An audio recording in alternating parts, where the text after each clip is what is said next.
Hi friends, ഇന്ന് നമുക്ക് വളരെ എളുപ്പത്തിൽ തയ്യാറാക്കാൻ പറ്റിയ നല്ലൊരു സ്വീറ്റ് റെസിപ്പിയാണ്. പൊട്ടുകടല കൊണ്ട് എളുപ്പത്തിൽ തയ്യാറാക്കാം കേട്ടോ. അപ്പോൾ നമുക്ക് റെസിപ്പി എങ്ങനെയാണ് തയ്യാറാക്കുന്നതെന്ന് നോക്കാം. അതിനായിട്ട് ഞാനിപ്പോൾ 1 കപ്പ് പൊട്ടുകടല എടുത്തിട്ടുണ്ട്. ഈ പൊട്ടുകടല നമുക്ക് നന്നായിട്ടൊന്ന് റോസ്റ്റ് ചെയ്തെടുക്കാം. അതിനായിട്ട് ഞാനിപ്പോൾ ഒരു പാൻ അടുപ്പത്ത് വെച്ചിട്ടുണ്ട്. അതിലേക്ക് പൊട്ടുകടല ഇട്ട് കൊടുത്തിട്ടുണ്ട്. ഇനി നമുക്കിത് നന്നായിട്ടൊന്ന് റോസ്റ്റ് ചെയ്തെടുക്കാം. ഡാർക്ക് ബ്രൗൺ കളറൊന്നും ആവേണ്ട ആവശ്യമില്ല. ജസ്റ്റ് ഒന്ന് നമുക്കിതിൻ്റെ പച്ചമണം മാത്രം ഒന്ന് മാറി കിട്ടിയാൽ മതി. ഇപ്പോൾ പൊട്ടുകടല നന്നായിട്ട് റോസ്റ്റ് ചെയ്തെടുത്തിട്ടുണ്ട്. ഇനി നമുക്കിത് ചൂടാറാൻ വേണ്ടിയിട്ട് വേറൊരു പാത്രത്തിലേക്ക് മാറ്റാം. ഇനി നമുക്കിതിലേക്ക് ആവശ്യമായിട്ടുള്ളത് ശർക്കരയാണ്. 1/2 കപ്പ് ശർക്കര എടുത്തിട്ടുണ്ട്. ഇനി നമുക്ക് ഈ ശർക്കര നന്നായിട്ടൊന്ന് മെൽറ്റ് ചെയ്തെടുക്കാം. അതിനായിട്ട് ഞാനിപ്പോൾ ഒരു ബൗളിലേക്ക് ഇട്ട് കൊടുത്തിട്ടുണ്ട്. ഇനി നമുക്കിതിലേക്ക് 1 കപ്പ് വെള്ളം ഒഴിച്ചു കൊടുത്ത ശേഷം നന്നായിട്ടൊന്ന് ശർക്കര പാനി തയ്യാറാക്കിയെടുക്കുക. ഇപ്പോൾ ശർക്കര പാനി റെഡി ആയിട്ട് വന്നിട്ടുണ്ട്.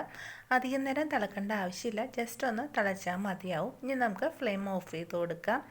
ഇനി ഒരു മിക്സിയുടെ ജാർ എടുക്കുക. അതിലേക്ക് നമ്മുടെ പൊട്ടുകടല നന്നായിട്ട് ചൂടാറി വന്നിട്ടുണ്ട്. ആ പൊട്ടുകടല മിക്സിയുടെ ജാറിലേക്ക് ഇട്ട് കൊടുത്ത ശേഷം നമുക്കിതിലേക്ക് ഒരു 4 ഏലക്ക കൂടെ ചേർത്ത് കൊടുത്ത് നന്നായിട്ടൊന്ന് പൊടിച്ചെടുക്കാം. ഇപ്പോൾ നല്ല ഫൈനായിട്ട് പൊടിച്ചെടുത്തിട്ടുണ്ട്.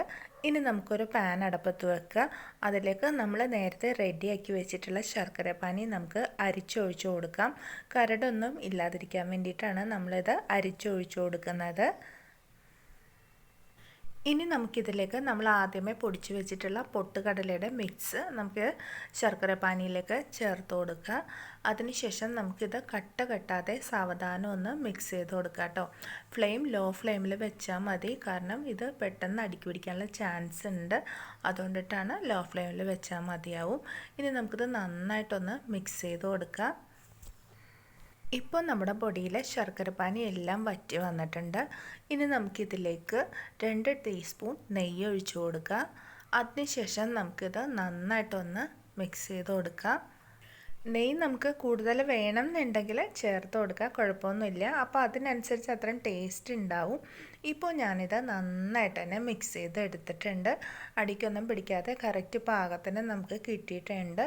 ഇനി നമുക്ക് ഒരു പാത്രത്തിൽ കുറച്ച് ഓയിലൊന്ന് ഗ്രീസ് ചെയ്ത് കൊടുക്കുക. അതിനുശേഷം നമ്മൾ റെഡിയാക്കി വെച്ചിട്ടുള്ള പൊട്ടുകടലയുടെ മിക്സ് നമുക്ക് ഇതിലേക്ക് ഇട്ട് കൊടുക്കുക. ഇപ്പോൾ നല്ല ചൂടോടുകൂടി തന്നെയാണ് ഞാൻ ഇട്ട് കൊടുത്തിട്ടുള്ളത്.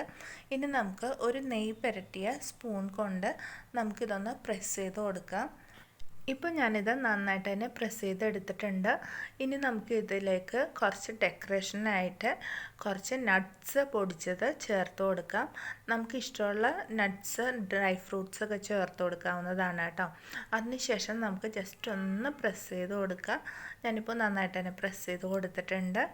ഇനി നമുക്ക് നമ്മുടെ ഇഷ്ടം അനുസരിച്ച് ഏത് ഷേപ്പിൽ വേണം എന്ന് വെച്ചാൽ ആ ഷേപ്പ് അനുസരിച്ച് നമുക്കിത് കട്ട് ചെയ്തെടുക്കാവുന്നതാണ്. നല്ല ടേസ്റ്റിയും ഹെൽത്തിയുമായിട്ടുള്ള നല്ല പൊട്ടുകടലയുടെ ഒരു ബർഫി റെസിപ്പിയാണ്. ട്രൈ ചെയ്ത് നോക്കണം കേട്ടോ. നമുക്ക് പെട്ടെന്ന് തന്നെ തയ്യാറാക്കാൻ പറ്റിയ നല്ലൊരു റെസിപ്പിയാണ്. കുട്ടികൾക്കൊക്കെ വളരെ ഇഷ്ടത്തോടുകൂടി ധൈര്യമായിട്ട് കൊടുക്കാൻ പറ്റിയ നല്ലൊരു റെസിപ്പിയാണ്. കുട്ടികൾക്ക് സ്കൂളിൽ കൊടുത്തു വിടാനും വൈകുന്നേരം വരുമ്പോൾ കൊടുക്കാനും പെട്ടെന്ന് തയ്യാറാക്കാൻ പറ്റിയ നല്ലൊരു സ്നാക്സ് റെസിപ്പിയാണ് പൊട്ടുകടല ബർഫി. പൊട്ടുകടല ബർഫി നമ്മൾ ശർക്കരയിൽ തയ്യാറാക്കുന്നതുകൊണ്ടിട്ട് നമുക്ക് നല്ല ടേസ്റ്റോടുകൂടി കഴിക്കാൻ പറ്റും. അപ്പോൾ ആദ്യമായിട്ട് കാണുന്ന കൂട്ടുകാരാണെന്നുണ്ടെങ്കിൽ സബ്സ്ക്രൈബ് ചെയ്യാൻ മറക്കരുത്. ഒപ്പം തന്നെ ലൈക്ക് ചെയ്യുക, ഷെയർ ചെയ്യുക. അടുത്ത ദിവസം നല്ലൊരു റെസിപ്പിയുമായിട്ട് വീണ്ടും കാണാം. നന്ദി, നമസ്കാരം.